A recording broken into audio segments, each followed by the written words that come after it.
Breaking News ezamanje uziphathelwe uselumanzini.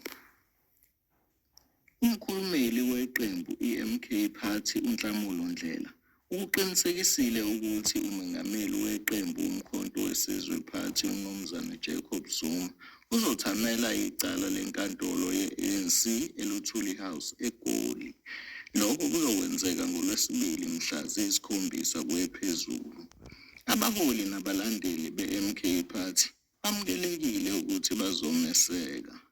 Kuzokhumbuleka ukuthi i-ANC ibizele loyo owayengumongameli wayo uMnumzane Jacob Zuma ukuthi avele ngaphambi kwesigcawu sokuqondiswa kwesigwegwe.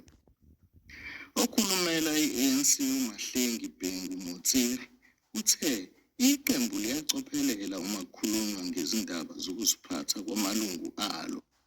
Yilezo besiniphathele zona ngalesikhathi. Landela inkanyezi uyokuthola ukukhanya.